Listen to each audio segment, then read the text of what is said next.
Do you need online therapy? Maybe you do. I'm here with Deepak Penesetti to talk about it. Deepak Penesetti, are you like half Indian, half Italian? No, I get that a lot. I'm actually full Indian. I'm South Indian, and there's a region of India where the names all end in I or Y, and I'm happy to sound Italian because it flows. That's funny. So you have a company called Session. Yes. Describe the company. Well, session's a new type of therapy. It's bite-sized, it's anonymous, and it's delivered to you. So it's kind of the reverse of what we usually expect in traditional therapy. And the reason for that is because people don't make it to our offices, and there's Are you a therapist? I am a psychiatrist. I'm a pediatrician, child and adult psychiatrist. I'm part of this cohort called the Triple Board Programmers at Mount Sinai Hospital. So you have an MD in pediatrics Yes. and you have a PhD in clinical psychology. No, no, no. It's just psychiatry, not psychology. So the difference being, in addition to therapy, what we do is we prescribe medications and that sort of thing. Mhm. So yeah, it's an interesting program that I was part of. Um, Why'd you choose that? I think it's important to, I think of it almost as family psychiatry. When we think of ourselves, we think of ourselves in isolation, but actually we're very connected to everybody in our lives, in our family, especially when you're working with kids, you most definitely are working with their parents. You most definitely have to understand typical if you're going to be able to say atypical, so pediatrics allows me to What do that. ages were you mostly dealing with? Are you still practicing? Yeah, yeah. Mhm. So the way I look at it is that I have a split in the company. Everything that I do is for the company, but to be really sharp and have the clinical acumen needed to develop products that need to solve this tremendous problem, you do really need to understand patients and you need to understand human suffering. So I see patients. I do cap my caseload. I don't have the ability, unfortunately, to see everyone, but that's exactly why we created Session is to create a affordable, accessible, and completely anonymous way to get some bite-sized therapy. So, like, what's an example use case? Yeah. So um, you get a dedicated session supporter who's not a psychiatrist, and you talk to them about your life. And we basically wrote all the questions. So there's a lot of questions that I would ask in a normal psychiatric interview, but I don't have to be there billing what we bill for a psychiatric interview. I can get that information. We change their names and we change their voices, record that. Then we play that back for a mental health professional like myself or one of my colleagues, and we say, "Well, tell us what you think about that." And we're going to record you like with one of these cameras, and then we're going to send it back.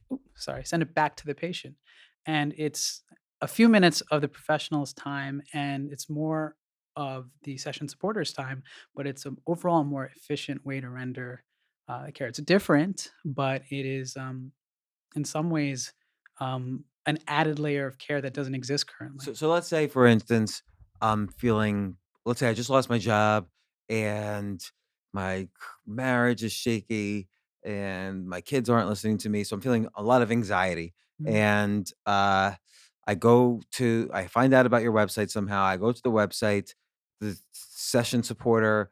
I say to him, I'm feeling very anxious. These three events happened in my life. Like I lost my job. This. I'm arguing a lot. I can't sleep at night. I'm so anxious. I'm not able to function well in interviews because of the anxiety. So now the session supporter gives you. Let's say I've never been on medication before. I've never been to a therapist before. Medically, everything else is fine. My parents never got divorced. Whatever. So I answer all the questions. The session supporter gives them to you, and then what do you do? yeah, so I listened to that clip, and again, it's different. I don't even know who you are. Mhm. I don't know your name. I don't even know your real voice. And I listen to it and I say, "Okay, so this person sounds like they're having anxiety, and let me see if I'd probably have a little bit more information because if you were going to have a call about that, the session supporters are trained to kind of go in a little bit more depth. But let's just hang on to one of those things. Let's just say the anxiety at work. So Mhm. maybe I would talk about burnout. Mhm. Say a lot of people experience burnout, and we hear a lot about it, but what is it, you know? And sometimes it can feel like, well, when you're emotionally and economically trapped into a situation and you're going there day in and day out and you're choosing to go in there day in, day out, you can start losing your drive. You can start losing your pleasure and XYZ. I might go into a few symptoms and just a lot of the things that we say over and over. But the reality is that all of us, even though our situations are very unique, there's unique circumstances to your job. Psychiatry is a part of medicine because there's patterns in human suffering. And so I can say with a good amount of, like, you'd think I was like a mind reader or something, but with a good amount of precision, I can talk about certain symptoms and I can talk about what you should do during those symptoms and what things to look out for. And I can kind of tailor it just that little bit for you and send it back your way. And yeah, and we So can. what's an example where you can see other related So you symptoms talk. that maybe I didn't speak about? Yeah. So let's just say you mentioned something about your kids. So that's a classic one. So let's say, okay, let's talk about cutoffs. Okay. What people don't realize about cutoffs are they're not all or none. There's actually 10 stages of cutoffs. And so 10 is What's a cutoff? cutoff is like when you stop speaking with someone. Mm. And we call this estrangement. And a lot of times this happens, adult child estrangement happens quite frequently. It's a super painful thing actually to experience, and what we don't realize often, those cutoffs aren't all or none. So a stage 10 is like where you don't speak with someone at all. A stage 1 cutoff, though, is when you talk to them kind of like on a need to talk to basis. Stage 4 or 5 is something like you run into them at events or family gatherings. You don't go into too much depth, but you do what you got to do and that's it. And so my first question would be, are you at the right stage of this cutoff? Maybe you're at a 4, you should be at a 2. Maybe you're at a 3, you should be at a 5. But it's worth exploring that. And then I might have a follow-up video that goes into, well, if you wanna rekindle your cutoff, here are 3 questions that you should ask. But I would land on something that really makes someone think. And so in the case of cutoffs, I would say chances are you're probably not enjoying this cutoff because the opposite of love is not hate. It's apathy. So if you have no feelings for this person whatsoever, okay, fine. But chances are you're not enjoying this. And if that's the case, you might not be at the right level of this cutoff. You might actually stand to go a little bit more towards the one direction. And you're looking for a way to do that, in which case, listen to the next video, or we'll talk more next week. Talk to your session supporter. The more they talk to their session supporter, the more information we have, and the more we can uh, give this precision, give this a little bit more precision. What's another like in the scenario I mentioned, I specifically said the person doesn't have a job and is feeling anxious probably about money or whatever. Mhm. What would where would it start to go there? I'd say that's a classic thing. So, okay, so when you have problems, socioeconomic especially, um, there's two things you could do with a problem. You can either solve the problem, and other than that, which is often hard to do, you either have a job or you don't, right? You have to live with them. So I think something that's really important to know is like mindfulness. And I will go into a spiel about what mindfulness. I'll say this cup represents your problems. And when this cup is in front of me and you, it's really hard to talk to me. It's Mm, in my way. But if you put this cup to the side, it hasn't gone anywhere. The problems are still there, the same size, same shape, but we can talk. mm. And that's the art of mindfulness, coexisting with your problems. And it's super important to do the following. When you're thinking about the fact that you don't have a job, it's super important to do the following. And it sounds silly, but you say, come on in, problem, have a seat because me and James are jamming right now, and I have to focus on my life. And your problem is going to say, do you know who I am? You don't have a job. I'm so important. You got to get a job, dude. You're such a loser. You're such a this. But coexisting with our problems means being able to get it out of our focus. And that exercise, even though, it feels kind of silly, is actually super important thing to start mastering. It's that legend of the monk who walks over hot coal. They're able to separate the coal and even the pain of that coal from their actual existence. So mindfulness is super important. I recommend anybody with a problem like that to consider. What are some of the most common like how many so I guess I should back off. When did you start session? Yeah, about 18 months ago, we've been yeah. And then how many sessions have you had? So we've We've approached session the same way we would do with any type of clinical type of thing. We don't have the luxury of, I don't know what they say in Silicon Valley, send it out, break it, and harm people or whatever.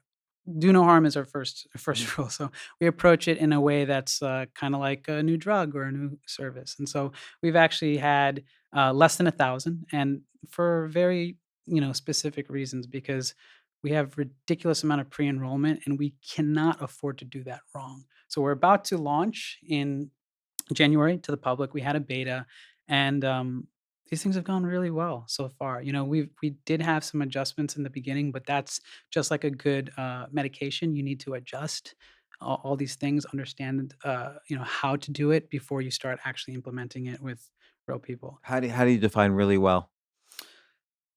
It's tough. So in the rest of medicine, it's very easy. You have high blood pressure, your blood pressure goes down really well. With mental health, it's a little different. You have these things called PHQ-9 scores, but quite frankly, it's PHQ-9? PHQ-9 is a standardized measurement to assess someone's mood or depression. And so usually if someone gets put on Prozac, you look at their PHQ-9 before and then after, you say it went down, Prozac's helping, we had a partial response, blah, blah, blah.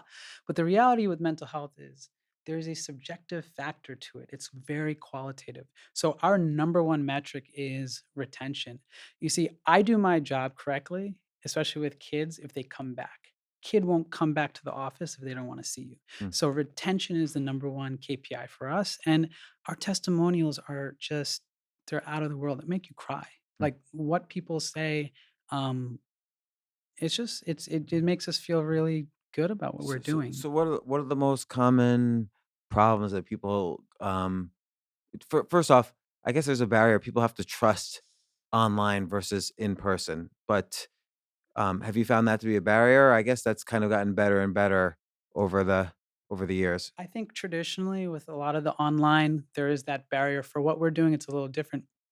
You're picking up the phone and what we're doing is creating a really low barrier to entry to just start talking, which is nice. And then when we send them the video, it's me in the flesh and blood with my name. You can Google me, you can see who I am. I went to the triple board program. I'm the chair of health equity for the American Psychiatric Association. And are you addressing directly them, or is this a video that's prepackaged for Well, that that's problem? right. And that's how we're able to scale this. The Mm, reality is that every doctor says about the same 100 things over and over mm. for certain things, and maybe we say 1,000 things, but we've got our, library, if you will, but then being able to then just add that little bit of customization, allows us to basically create these, like, customizable video blocks. It's interesting you say that because I always view therapy as me going to a statistician of many personal situations. So they've seen, let's say, let's take the case of the person losing the job. They've seen probably 1,000 cases like that, and so they know statistically, in if you say or do this, there's recovery, and if you don't, then there's no recovery. So they know kind of statistically what works. Or if a man and woman are in this stage in their relationship and there's this problem, statistically, what usually happens. So because therapists or psychiatrists have seen so many situations, it's almost like their intuition is statistically significant. Absolutely, yeah, that's the benefit of seeing any physician. I mean, most people don't care about anybody's advice, they care about their experience. Nobody like, you know, that's usually the case with any human being. With a doctor, it's a little different. When you ask them something, they're not really giving you advice. They're giving you the benefit of all the experiences they saw before you. So you see that thousand first person, you benefit from the first 1,000 who shared about XYZ pathology, or in this case, a breakup or what a divorce, whatever it is. So yes, absolutely. And so that's exactly what enables us with, again, like some mind reading capability to deliver something that's actually meaningful. And I was people trust it online. Like people trust that the advice you're giving is like, okay, yeah, that resonates. absolutely every provider and physician, they're their own brand. So you can go ahead and look them up, and you can see my co-founder is the former chief medical officer of New York State Office of Mental Health. You can Google him, you can see who he is, and that's that. And that's needed actually to develop that trust. You need to see who the person you're dealing with is. You actually also need to see their face and see, do they have my best intentions at heart? What is their, you know, that's super important. So I think being able to deliver something that is important, to your point about this the stats of it, that's what actually allows us to say, look, it's Suicide Prevention Month right now. Okay, there's statistically a lot of people that have suicidal ideation, and so I can deliver with a lot of confidence, not even glitch at it without even hearing somebody's story. I can say something like, it's super important to know the 10 crucial minutes. I call it the 10 crucial minutes. And it's the difference between suicide and suicidality. Suicidal ideation fits a range, active versus passive. And when people are actively suicidal, they have a plan, versus having ideation and being a little bit more passive and saying, I wish I didn't, I don't want to wake up tomorrow. And even more passive, I wish I wasn't born.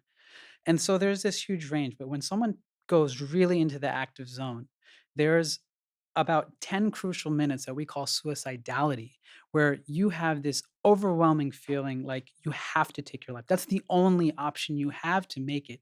But it is about 10 minutes. We know that from data, like you're saying. Statistically, when people try to attempt their lives and don't succeed, we've talked to them I'm talking as a field, we've talked to them, and first of all, they're glad that they didn't take their lives, but what they've described is about a 10-minute window in which they have that suicidality. So we can develop, so I would say, for example, someone in that situation to develop something called a safety plan. And then I would go into a video about that.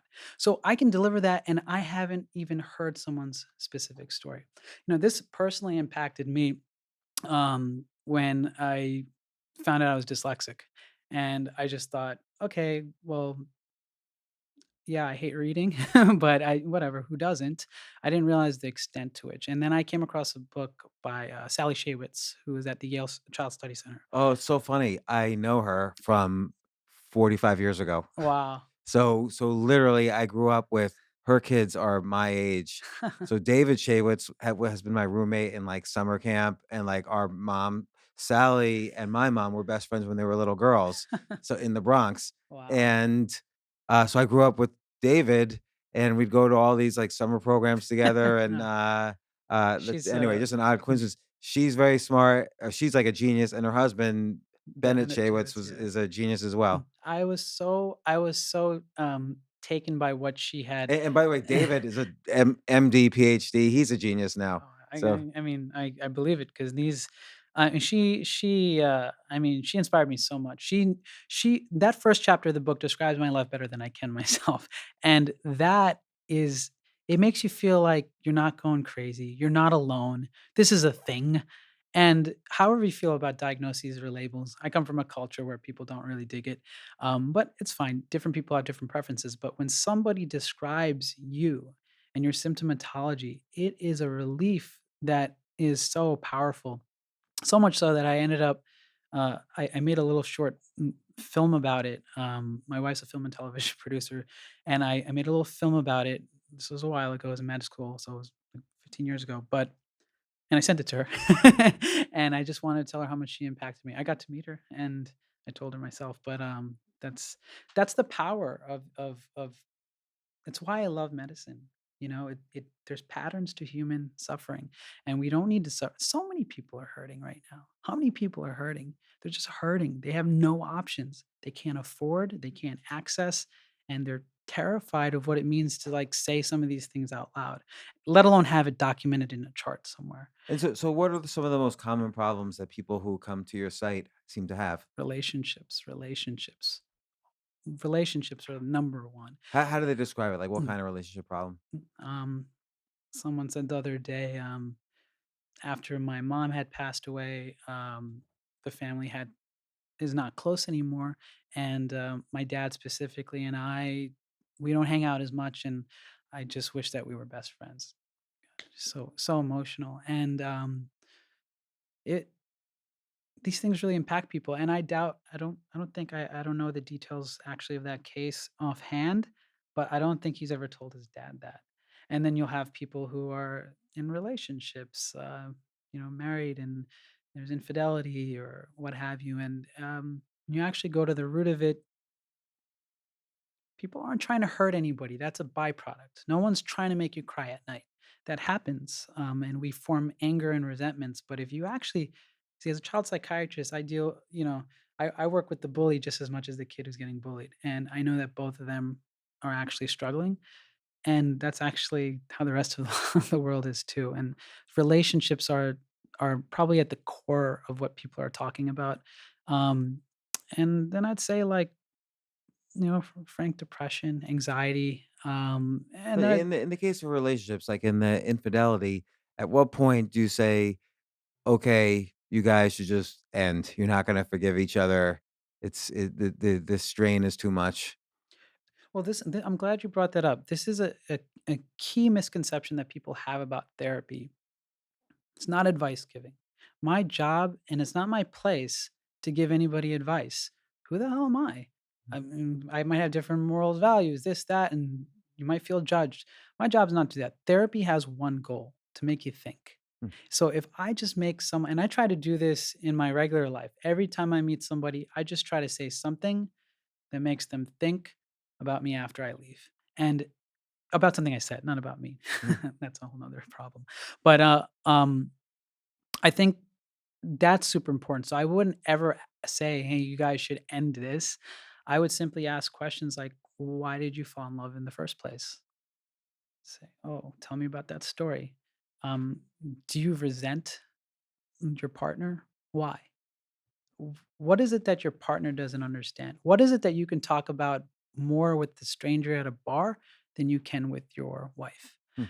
Ask some of the there's a difference between, and then I might say there's a difference between truth and honesty. And, every Friday night in Manhattan, there's no truth. There's different, it's his closest thing to session. There's no names and there's different voices and different vision also, but people are exchanging some honesty. That's for damn sure. Hmm. And so I think when we can have these conversations, people tell us that just on the first half of this operation, just the talking to a trained session supporter doesn't have a license. Trained session supporter, people have so much relief just saying things out loud that they're almost good right there. So then when they get, oh, Dr. Lloyd or Dr. Deep sent you this video, it's just icing on the cake. We thought that was our initial core product, but I don't know where it's going to fall actually. Do you, because you're a psychiatrist, do you also, provide prescriptions? Do you give people medicine? No, not on session. I Mm, think there's the to prescribe someone medication, there does need to be a proper intake. I mean, there's a reason why psychiatry is part of medicine. Medicines affect different organs. There's actually a lot that needs to be monitored. And so this is talk therapy. It's just a new way of doing talk therapy.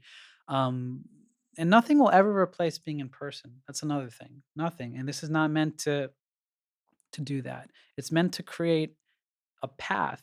I come from a place where people don't see psychiatrists, and I am not going to spend 15 years of my life training to do this if I can't help my own people. It's kind of why I went into this. I want what have you learned the most about therapy since starting this? sometimes there's something called God complex. Sometimes, the quintessential example is like a surgeon. It's hard not to feel really godly when you can help someone, not in a bad way necessarily, but in like it's almost okay. You give a pass to that surgeon because they're doing something so remarkable, and it's okay. Fix that aortic valve. I'm good with however your personality is. But when it comes to psychiatry, sometimes you sit there thinking, wow, I'm so insightful. I have so much to give, and you feel really good about yourself. And then, well, this is another product that hasn't out yet, but it's called Session Sync. And what we have been doing is we've been connecting the different people who call us with the same issues to one another. Hmm. And that just humbles the shit out of me because what they can do to one another is just you we had one person whose mom died with cancer, another person whose mom has cancer. Have a conversation. We had one person who came out of the closet and one person who did not. And we having these guided conversations where I create 3 rounds of questions for them, and every single one, everyone's crying. The entire office is crying at the end of it. For instance, the person who came out, the person who didn't come out, you asked, I presume you asked both sides, "Hey, would you like to meet someone? Yeah. Like, you We say would you you like to s" matched with somebody, Yeah. and you match with a complete stranger and you have something in common with them. Do you want to get on a phone call? And they say, yeah, I trust you. Is it a phone call or a Skype call where It's we're a all phone seeing call. each other? No, it's a phone call. Okay, so it's a phone Anonymous, call? change names, change voices. And then you ask them the 3 questions. Like, what questions did you ask these 2 guys? So the for the coming out, we talk. Well, one person had talked a lot about expression. That couldn't they? One person lived with their parents, and they felt they couldn't express themselves, and so we said, let's talk about expression. Have you ever felt a time where you couldn't be yourself in front of your parents? This person gave an anecdote about how they wanted to wear certain types of jewelry, but then their parents were worried. And then this person, said, yes, actually, I had this similar problem with my sibling, and mm, through conveying their own experiences, that's the highest form of advice. It's actually the only one that people care about. It's almost like kind of a group therapy that you're setting up. Yeah, it's a group therapy. I'm a big fan of things like AA, and just it's the most scalable way for us to help one another. So what's the domain name for Session? Is it session.com? No, no, it's not session.com. It's sessiontogether.com. And all our handles are session together. And you're launching in January. How are you gonna market it? Mm. So I don't think I'm at liberty to discuss the details, but we have a very large launch plan with some celebrities and some musical performance, and that's going to help us out a lot. And we have some great strategic partners that that we can't do this with. We can't do it from behind the hospital walls. We actually need people who have influence to help us reach people, and so that's our main assistance. Well, I'm very excited for your launch. I'm gonna sign up and use it once you launch sessiontogether.com. Yes. And And uh, people can sign up now. We're doing an official launch in January, but right now we have a beta out. It's helping us iterate and just refine things before the big day, and so people can go to the site now if they're interested. well, it sounds exciting. Good luck, and it sounds very interesting your approach to it. So, Deepak Penesetti, thanks so much for coming on the show, and good luck with Session and sessiontogether.com. January launch. Thank you very Thanks. much. Thank you.